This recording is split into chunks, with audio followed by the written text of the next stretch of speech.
pihak rumah sakit jangan serta-merta memberhentikan layanan kesehatan dengan alasan PBI tidak aktif. Segera melakukan komunikasi, juga BPJS Kesehatan lakukan komunikasi yang lebih intensif karena tidak ada hak rumah sakit siapapun dimanapun menghentikan pengobatan kepada pasien, apalagi pasien kronis. Bisa pidana lontar ujung-ujungnya. Assalamualaikum besti-besti love Indonesia kesayangan si akunya. Jumpa lagi di Viral for Justice dengan hashtag kita Save Sistem Jaminan Sosial Nasional, reaktivasi peserta penerima bantuan iuran.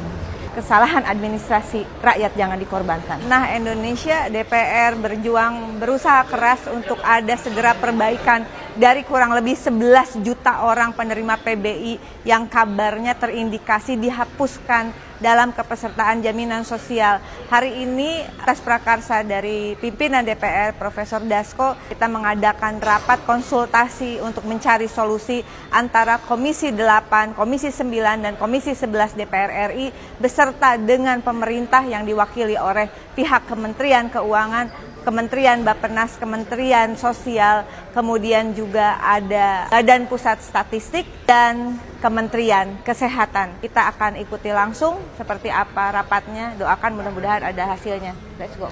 Tentu soal sistem jaminan sosial nasional adalah soal HAM warga negara yang dimandatkan juga dalam peraturan nasional kita maupun dalam peraturan internasional. Kita kembali sedikit pada Undang-Undang 40 2004 yang mengamanatkan adanya kenapa kita bisa ada BPJS sekarang ini. Undang-undang tentang SJSN ada prinsipnya 7, Undang-Undang kegotong royongan, prinsip nirlaba, keterbukaan, kehati-hatian, akuntabilitas, portabilitas, dan kepesertaan wajib.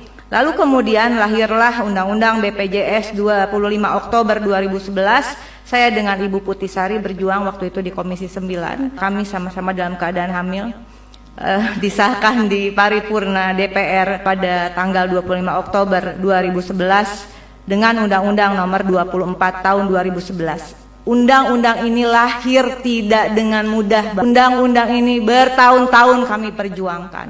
Dan kemudian lahirlah PP Nomor 75 Tahun 2021 tentang pelaksanaan program PBI Jaminan Kesehatan dengan sasaran utamanya fakir miskin, masyarakat tidak mampu, kelompok rentan yang ditetapkan oleh pemerintah. Dan saya teringat bahwa apa yang disampaikan oleh Presiden Prabowo pada saat pelantikan di paripurna DPR, bahwa tidak menginginkan lagi adanya kebijakan yang tidak berbasis pada data faktual atau berbasis hanya pada data statistik yang terindikasi tidak sesuai dengan kebutuhan real dan kondisi real rakyat Indonesia. Tadi dikatakan peserta PBI yang ditanggung oleh APBN 96,5 juta sekian begitu. Sebetulnya ada 146 juta yang telah diputuskan penerima PBI dengan anggaran 58,9 triliun. Kenapa harus ada yang masih dibebankan pada APBD? Dengan total kepesertaan data tadi disampaikan per bulan Februari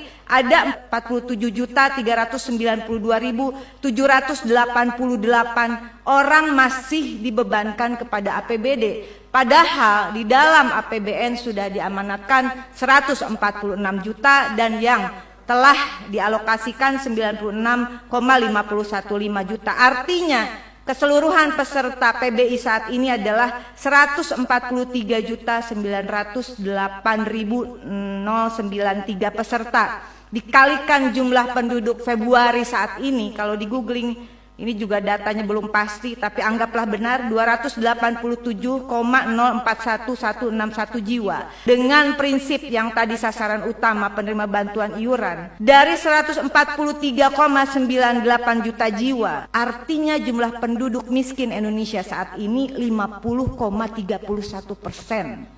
Apa kategori negara kita jika 50,31% tidak mampu? Sebetulnya Presiden Prabowo berupaya agar anggaran itu turun langsung ke desa, agar pendataan itu sebetulnya harus dimulai dari desa. Oleh karena itu izin saya merekomendasikan. Pertama, saya sepakat reaktivasi peserta yang dinonaktifkan tadi.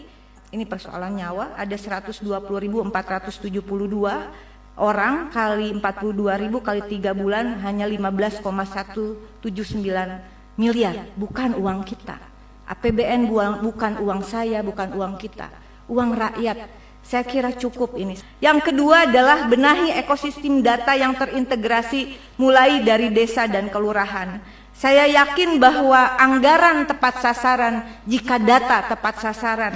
Oke, Indonesia dimanapun berada. Tadi saya di rapat gabungan, saya mengatakan bahwa pertama, masalah jaminan sosial, khususnya kali ini adalah jaminan kesehatan, adalah hak bagi setiap warga negara yang dijamin konstitusi dan sudah ada undang-undangnya. Undang-undang Sistem Jaminan Sosial Nasional, Undang-undang BPJS beserta turunannya, dan alokasi anggarannya sesuai dengan data yang ada. Masalahnya datanya apakah sesuai atau tidak. Itulah yang harus kita benahi. Tapi tidak bisa serta-merta lalu dihapuskan. Dalam tanda kutip infonya 11 juta tidak aktifkan. Itu bukan hanya deretan angka, itu orang. Itu nyawa manusia. Saya selalu mengatakan di balik angka dalam data negara ada nasib dan nyawa jutaan rakyat yang dipertaruhkan. Kang Purbaya tadi mengatakan tidak ada masalah dengan anggaran, tidak ada efisiensi untuk anggaran kesehatan. Karena menurut Menteri Keuangan itu adalah mandat dari konstitusi yang tidak boleh ditawar-menawar, harus diprioritaskan. Kemudian dari Kemensos tadi juga clear adalah verifikasi data tidak lagi hanya di level dinas tingkat 2, tingkat 1. Tapi dari mulai desa dan kelurahan. Ingat, udah ada undang-undang desa. Prof. Dasko tadi mengatakan yang terpenting adalah prioritas kita saat ini. Aktivasi kembali 11 juta orang.